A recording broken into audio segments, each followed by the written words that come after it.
Very clearly spelled. Prime Minister, President, welcome. Thank you for those addresses. Clearly a call to arms, and we can discuss a little bit. But first I want to ask you, there were a couple of applause lines for Secretary of State Marco Rubio. He said, it's neither our wish or our goal to destroy the transatlantic alliance. So I want to know whether you feel convinced by that, whether you feel that the feathers are being, unruffled after last year's broadside, which was exactly the opposite from the American Speaker, Vice President J.D. Vance.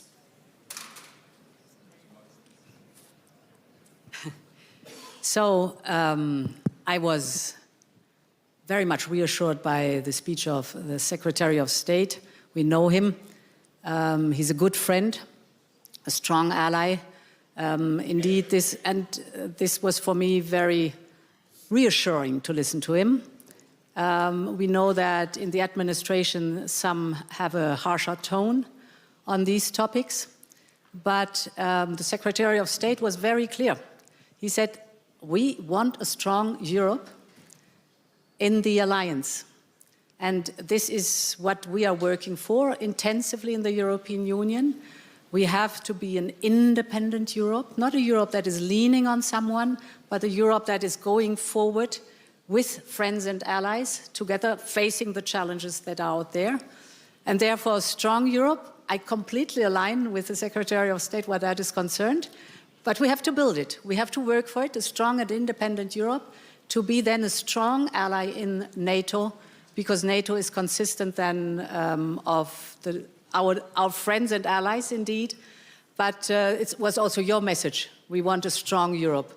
And this is, I think, the message of today, which reflected and was echoed very much in the speech of the Secretary of State. I thought the Secretary of State's speech was consistent with the argument that Ursula made in her remarks a moment ago and the argument I'm making. I think it's really clear, though, that we shouldn't get in the warm bath of complacency and think that, therefore, all we're really doing is reasserting the continuation of what we've had for the last 80 years. That would be a mistake, and it'd be a particular mistake for Europe, because my strong view is that Europe hasn't done enough in its own defence and security for many years. And the conflict in Ukraine has flushed that out, shown it to be the reality.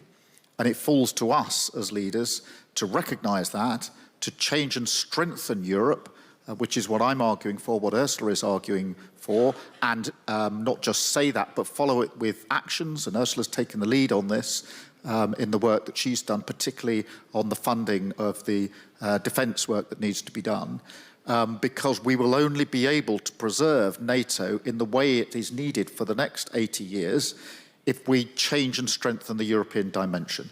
That is something which a number of American presidents have said for some time, I believe to be true, and I think we've got to seize this movement to move forward, not to pull apart the transatlantic relationship, but to make sure it works in the circumstances and the times that we face. Now, I know you want to embrace the United States. You talked about not overly depending, but not also rejecting the US. But you know that the Munich Security Conference doctrine, before this conference began, talked about an era of demolition politics, demolition men, the politics of destruction, etc., including referencing the President of the United States. A very key American former Republican, he calls himself, analyst has said that America is, under Trump, is playing a role of a hostile and probably, possibly predatory power as well. So Europe is caught between a predatory Russia and a potentially predatory United States. Have you internalized that? And is that where you are right now in terms of these fighting words that you've just delivered about pretty much total independence? Do you believe that you are between two predatory powers? There are more threats. First of all, I would never align Russia with the United States, completely different theaters. But these were not my words, these were an analyst. Yeah, okay. So I would not at all confer with this analyst that there's any equidistance between Russia and the United States, very clearly. But of course, the European Union is challenged with superpowers that are outreaching much more than they used to. and many other threats. And Russia is a real threat to us, without any question. So this is the reason why we have to strengthen our own defense posture, why we have to look into the possibilities that we have, for example, with the Article 42.7, while we have to develop our defense industrial base. So independence is action also to be stronger. This also is on the economic side, very clearly diversifying with like-minded partners. The trade agreement we did with India, the trade agreement we have with Mercosur, so the Latin American countries, Mexico. All this is within a strategy to be more independent, more stronger. And independent means to stand up, develop your own strength, be clear with your own weaknesses. Don't look at others to compensate for your own weaknesses. No, be strong, stand up and develop your own strength, and be open to the world and connect with like-minded partners. And of course, a friend and like-minded partner always has been and is the UK on our continent. So, Prime Minister, you laid out how Britain has come to the defense and to the joint military action with its allies for a long, long time. But the current Secretary General of NATO, after Trump's Davos speech, actually after Prime Minister Carney's speech, which talked about a rupture, he said, if you all are thinking that you can do what you have to do without the United States, then dream on. It's not going to happen. So how long do you think it'll take to get to this posture that you both say you need to get to? Well, the first thing I'd say is that we're not looking at a future that tears us apart from the Euro-Atlantic alliance that we have. NATO has been the single most effective and successful military alliance the world has ever known, and we should never move away from it. I often and always base my thinking on what is the reality on the ground. And the reality on the ground, so far as the UK is concerned, is we are working with the US on defence, security and intelligence 24/7, every single day. So that is the reality of what is happening. And that is as tight now as it's ever been. And I see no sign of that weakening, nor should it, because that's in the interests of the United Kingdom and the interests of Europe and globally. And that goes into defence, security, intelligence, obviously nuclear capability as well. And therefore, I'm often urged back in my own parliament that we should walk away from what we've got. And I reject that. But I think simply sitting where we are isn't good enough, and therefore the change does need to come. That needs Europe to be stronger, to be working more closely together, and that's why I said what I said about the UK-EU relationship. We're 10 years on from Brexit. We are not the Britain of the Brexit years.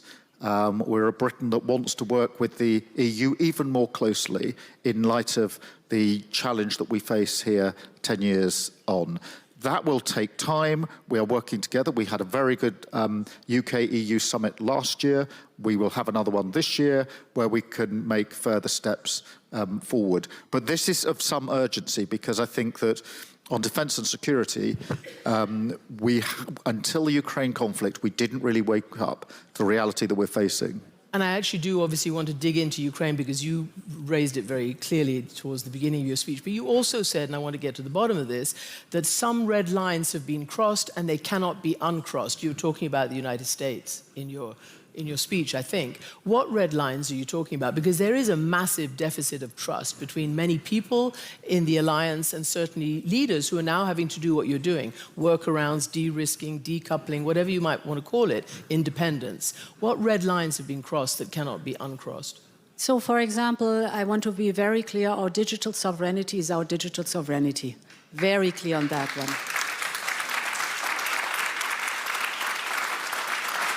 And we have a long tradition in freedom of speech. Actually, the Enlightenment started on our continent. And we are very clear with digital sovereignty also that what is forbidden offline is forbidden online.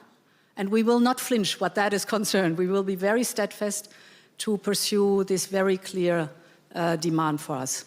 But if I may also look at the quote of the Secretary General of NATO, dream on. I would like to tell him, my dear friend, no, my dear friend, there's not only status quo goes on, or division and disruption. There is a lot in between. And status quo is not satisfactory, neither for us, nor for the United States. So there is much more in between. And an independent Europe just means let's develop our strengths without constantly leaning on someone else, and then being strong, moving forward and facing the challenges the world is offering to us. This is what I want to tell my friend Mark Rutte. Prime Minister, in terms of, President von der Leyen talked about the digital space. That is a red line that cannot be, messed around with. What about the violating international borders space? Do you believe the US threat to Greenland is over? That was a red line for you. It all seemed to stiffen all of your collective spines and you got kind of moving on it. Do you think the threat is over? Well, I think that, firstly, I'm very pleased that that is now in a process of dialogue, which is where it should have been. The security in the Arctic is really important for all of us, and we need to do more. That's why I announced what I announced about the Carrier Strike Group. I thought that those weeks of Greenland were quite instructive because we had, certainly from the British point of view, the usual mix of common sense, pragmatism, but sticking to our values and principles. And across Europe, we stuck to those values and principles about sovereignty and why sovereignty matters. And it was a period in which there was intense collaboration and discussion amongst European leaders as to how we would approach the issue. And I was very pleased that we did it in the way that we did, as I say, a mix, as ever, with the Brits of pragmatism and common sense, but with saying these are the lines, these are our principles, these are our values, and that requires us to be absolutely clear about the question of sovereignty. And now it is in a process of discussion and dialogue focused, in my view, where it should be, which is on security in the Arctic, which is a pressing issue and an issue where we all need to do more.